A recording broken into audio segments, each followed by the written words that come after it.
Hi, this is my 1975 Porsche 914 restoration project. I took a massive gamble on this car by importing it more than 5,000 miles from the West Coast USA to the UK in the hopes of getting a less rusty, more solid car. But now the restoration project is turning out to be much more challenging than I thought. And if you missed the first video in this series, I bought this Porsche 914 for $6,700. Sounding good so far, right? Unfortunately, that's where the good news ends, because it turns out the work required was much more expensive than I expected, with the rear floor pans and structural rust damage to deal with, amongst other issues too. Since then, my dad and I have been getting stuck in, and in the last video we caught out a lot of rot in the passenger side longitudinal.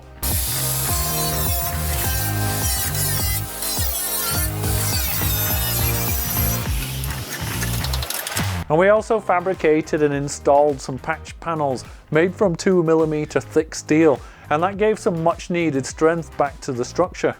And now it's pretty exciting because we're finally ready to install a new floor pan, and that means it won't look like a Flintstone car anymore, and we'll be one step closer to getting this little beauty back on the road again where it belongs. So just taking stock of where we're going to weld this new floor pan in, we're just looking from the front of the car towards the back. And the new pan welds on from underneath, and actually the original pan was spot welded on too. You can see at the back edge where the engine bulkhead is that the bottom edge was all rotted off, and so a new flange and bottom couple of inches has been welded back on. It looks a bit rough, but I think it's going to be strong enough, and it's been primered to protect it because it was done quite a while ago. In fact, the car was outside for a while and you can see rust isn't coming through it, so that's good. But we'll need to take the paint off the bottom edges before welding to it. And then with this front edge here, I got a bit overzealous with the cutter there, so that piece will just need to be welded up to make sure that area is strong enough for the floor pan to go to it. And then down both sides, you can see where the original pan was spot welded onto there, and it's been ground off some, but it needs to be ground off a little bit better so that the new floor pan will go up against it really well. Just basically some tidying up and prep to do, ready for the new floor pan to go in. So here I'm just grinding back all of the remnants of the old spot welds on both sides, so the passenger side and the driver's side longitudinals. And as you can see here, that's left it nice and flat, ready for the new floor pan to go back up onto. Okay, so next up is the stress crack in the driver's side longitudinal.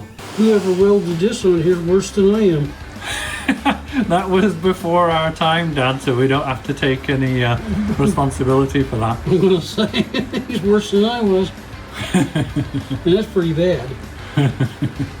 Okay, Pops, so let's go ahead. Ready to weld it up? Yeah.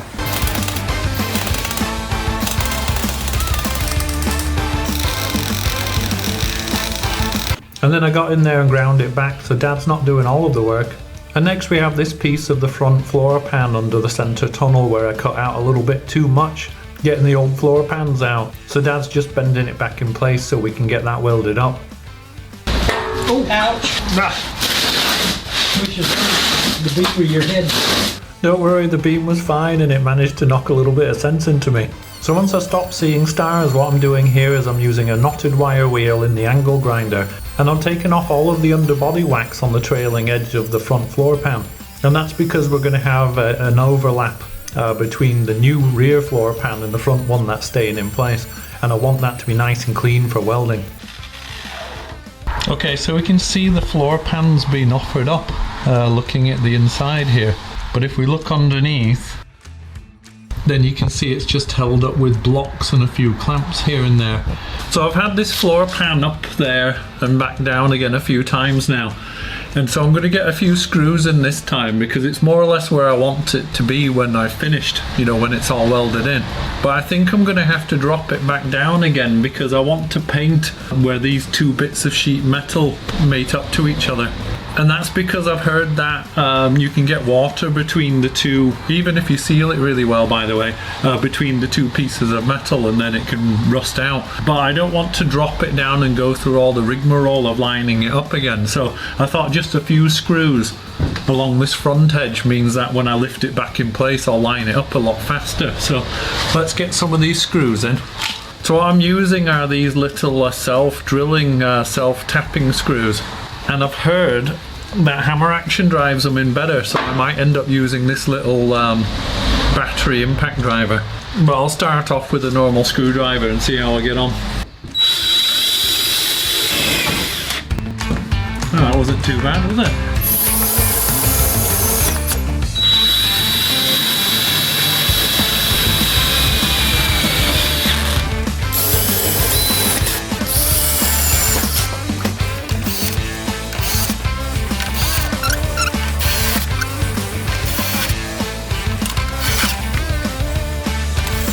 Okay, so that's enough screws in there that I think I'll be able to locate it again faster when I pop it back up. But now I need to get all those screws out so I can get it down on the bench and do some painting. So I find I do this a lot on this job, to be honest. A lot of doing and undoing again. And this little driver is working a bit better. It drives them in a bit faster, but also it's so compact I can get in some of the areas where my ramps are in the way.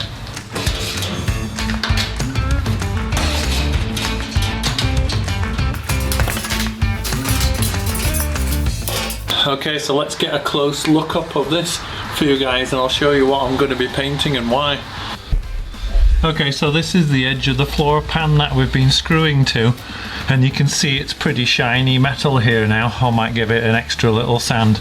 And so that's just bare metal, and of course the new floor pan going up is bare metal, and that means that there would be this kind of like bare metal connection all the way along, and then there'd be plug welds where you could see the screws were and some other punches. And then of course I'll seam seal it and seal it up really well, but apparently you only need like a little break in the seam seal somewhere, you know, one of the corners, and then water works its way along through a capillary action, and then it sits in all of the seam all the way across, and because it can't get out again then it rusts. And in fact I saw evidence of that when I took out the old floor pan. So down this side here, which is the longitudinals, when I drilled out the spot welds, all of this had just surface rust all the way along. So the idea is anywhere where you see the bare metal you spray on a weld through primer. So that'll be the front edges, and of course the longitudinals down the side, and then the back at the bulkhead too. There's a flange all the way along there. So I'll paint all of those edges all the way around, and I'll do the same on the floor pan. And then that at least means in between the welds and the holes there's a seal of paint. That's a theory anyway, I'm no expert. So I've just got some mean green sandpaper here, and I'm just going to key the edges just a little bit. I've had the flak wheel on here before, but it's worth, I thought, just going over it and making sure that new paint's going to adhere.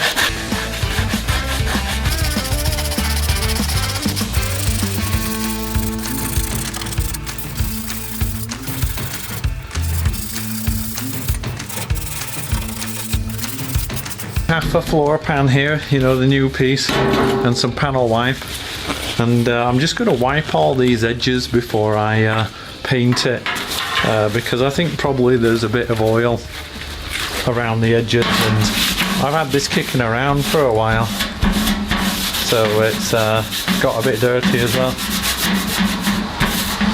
Just to make sure the paint adheres as well as it can.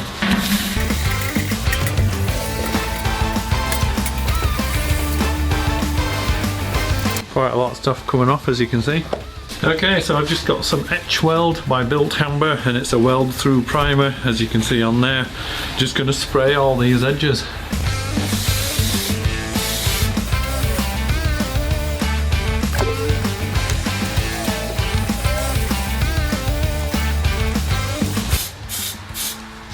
And as discussed earlier, I'm just painting all of the relevant edges on the car ready for that floor pan to go back up.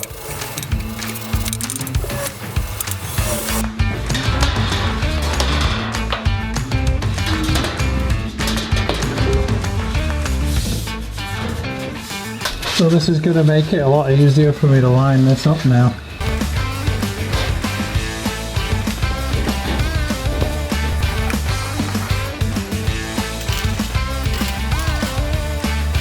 Okay, so I'm still working on the leading edge of the floor pan, putting those screws in every other one of the holes that I've punched. You can probably see that I've made my way across here. There's probably a few more to get put in here, and then I'll start working my way down, because I don't want to put a screw in every corner and then work towards the middle, because if it was sagging a bit or a bit baggy, then eventually you're going to end up with a gap, and gaps aren't your friend when you're trying to weld a pan up to the bottom of a car. So if you work your way along, you can chase it along and you can make sure that it's up flat and there's no excess material. I'm going to go down this, not really a drive tunnel, but it's it's a tunnel on the inside of the car that all of the pipes come from the front of the car, but it looks a bit like a drive tunnel. But that's another point where this floor pan welds to it. So I'll kind of go down this way with the screws, go down the longitudinals, and just basically work my way back to the back edge where the bulkhead in the engine is. Okay, so I mentioned the center console area, which I called the drive tunnel at the time, but of course no prop shaft. But anyway, this is it here, and as you can see, this attaches to the floor pan as well, and it'll probably give quite a lot of strength to the floor pan and to the car. And a plug weld is normally 5 to 6 millimeters, and so I've pilot drilled some of these already, and I'm just going to run through a slightly larger drill, and I've had to drill these by hand with the battery drill all the way down this side and down the other side. So I'm just going to hop in there and drill some more of those, and then I'll be able to put some more self-tapping screws in to really hold this floor pan up.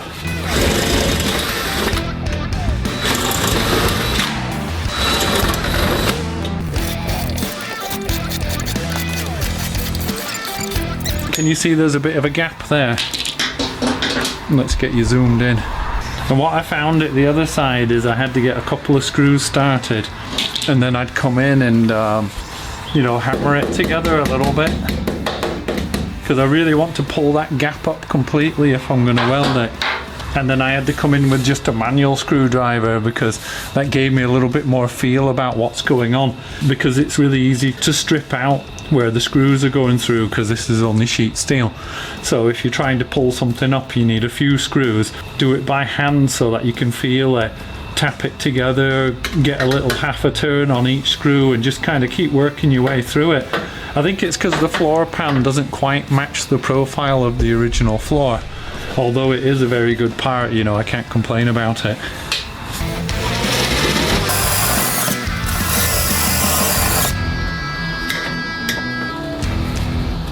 I think it's this profile here. That profile's quite sharp on the original pan, and then it's quite rounded on the new one. So you almost have to kind of flatten that a little bit. And if you do, then it might allow this to come up a little bit more. So quite a bit of hammering now.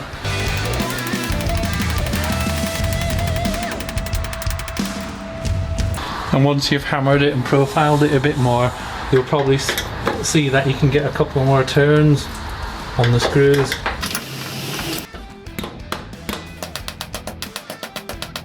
A little split there, but I'm not bothered, I'll be able to weld that up. Just trying to get that flattened over a little bit better. Once I have some welds in, I'll be able to get these screws out, because they're kind of in the way at the moment, and then I'll be able to give it some real welly. But I think that's enough for now. Just see if I can get a bit more on this screw, pull it up a bit better. No, yeah, that's quite a bit better.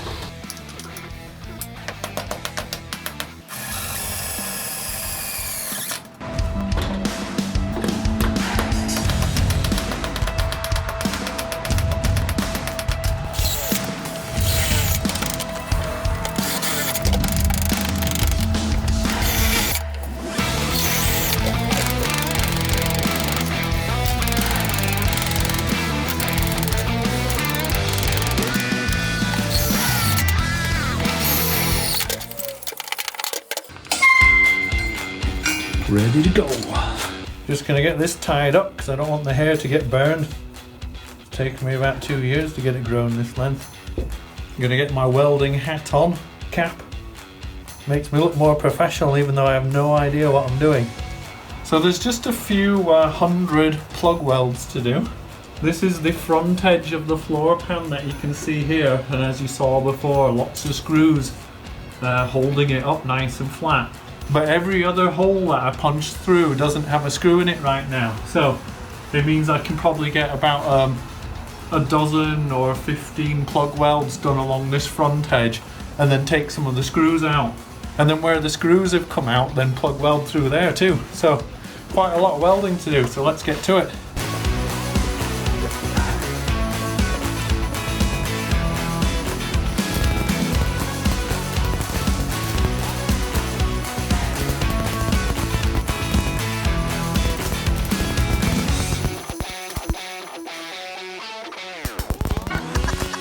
I've never really welded, upwards, from underneath before, and it's a bit of a different skill, so it seems quite tricky. I've done alright on that one, but the other one, it's only half filled, so I need to have another little blast at it.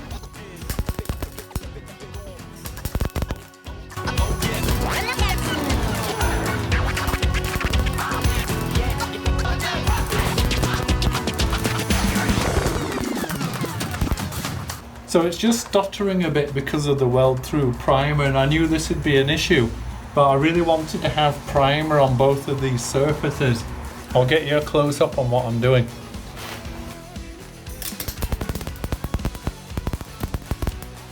And I'm just going to fill it up a bit more. Not bad.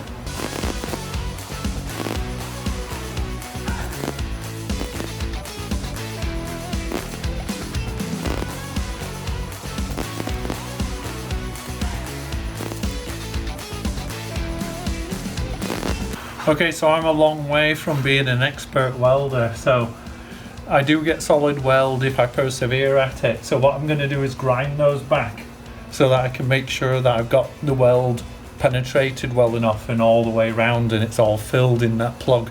And then if it isn't, then I'll touch it in with a bit more weld. Yeah, and then I just did exactly the same down the sides of the floor pans. So I welded up all the plug welds down the passenger side and then down the driver's side. And then as discussed, everywhere that there was a screw, I had to take the screw out, and I had plug welds to do there as well. And then of course I had exactly the same thing to do again, so working my way from front to back on both sides of that center tunnel down towards the engine bay at the end. Okay, so we've welded the floor pan all the way along the front edge, just under here as you saw during the video. And then we welded down both sides of the car along the inner edge of the longitudinal. And then we jumped up into the car and we welded down both sides of this center tunnel, working our way to the back.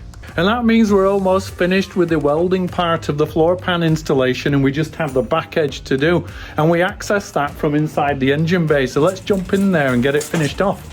So on the back edge of the floor pan, I'm just using some clamps to pull the two pieces together, a little bit of hammering to shape it, same as before, and then of course welding up those plug welds. And I'm trying to do it really methodically, so moving the clamps, doing a bit more welding, doing the shaping, and moving on, again moving from the middle out to the outside edges.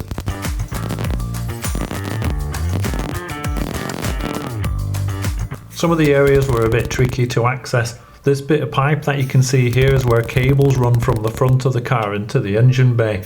But I persevered welding from the top wherever possible, because one thing I learned on this project is plug welds from the top is one thing, doing them from underneath is much more difficult. So I tried to avoid that at all costs where possible. And this one's probably going to spit a bit. I got that as clean as I can, but it's just a little bit dirty.